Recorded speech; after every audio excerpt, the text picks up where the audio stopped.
now to Rina Villamor. Yes, more than talent, the Lady Sailors needs to capitalize on two things. That is mental toughness and for them to be able to play it patiently in this game. According to Coach Nene, she wanted the girls not to think that this is their last game, considering that if they win against Sandugo,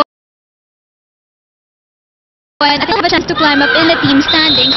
Things they need to work on are their service receive and being quick to adjust with Sandugo's attacks. Meanwhile, for Coach Roger, no major adjustments. It's just that he wants to see the girls having fun and smiling all game long. Back to you guys. Yun na lang talaga yun eh. Konting ngiti na lang eh. Parang pag masyado mo siniseryoso against a weaker opponent, things might go horribly wrong para sa'yo. And like that, little mistakes like that from Rhea Di Maculangan is gonna cause Coach Roger Gorayev to get a little bit more white hair. Well, as you can see on the other side, yan ang ginagawa ng Philippine Navy. They're all smiling, they're just playing their game, enjoying the game, and they're doing fine. At, well, 6 points down lang sila dito sa second set, and make that 7. Well, Holy again, parang automatic yan eh. Kailangan natin ng puntos. Puntahan nyo yung taga-Bangkok.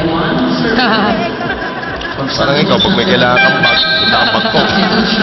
Correct. And here, ito na yung sinasabi natin, nagkakatotoo na. Then Ibanez is sending in Resurrection. Ito ngayon, si Eloisa Resurrection, seeing her first action also. My first time to cover her actually.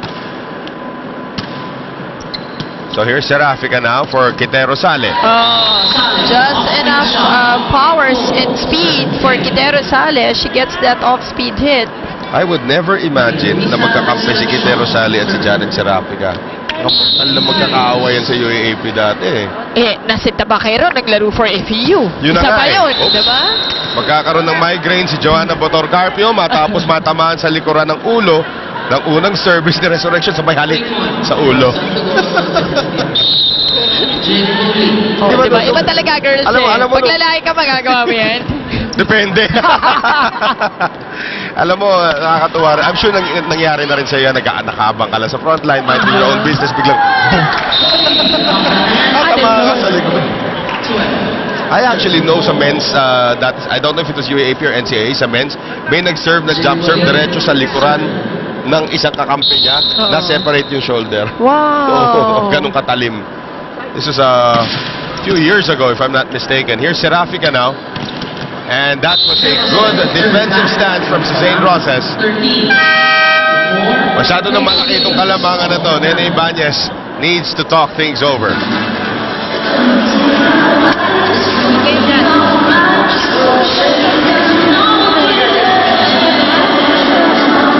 Pagaliin natin ba? Kasi mali yung kasama natin. The next bawi ko siya.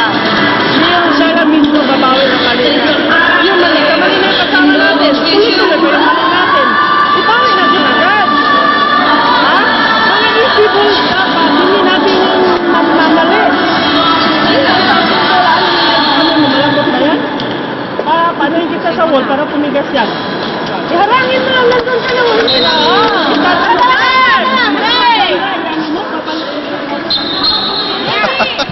FEU Makati is now offering the following degree programs: Accountancy, Accounting Technology, Information Technology, and Business Administration. Call 836-2002 or visit www.feu.edu.ph.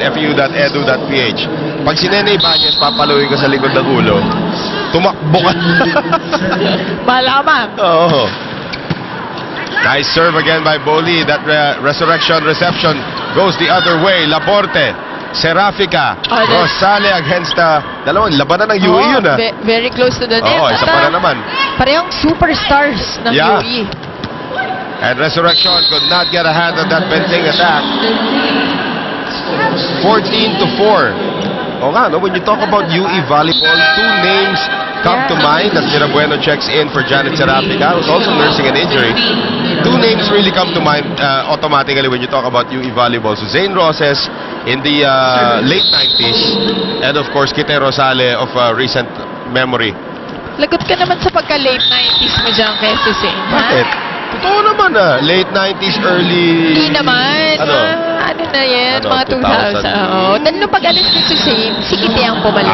Sige. Baka basa pa ako ni Kuya. Migasa is the official ball of the Shakey's B-League, and there's Benting once again.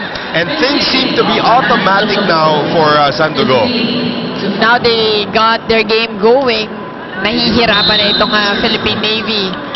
Kanina kasi their spikes weren't that powerful, kaya ang Philippine Navy nasasagot at napapatagal yung mga rallies. But now, itong Sandugo. Mas mabilis na sila ngayon.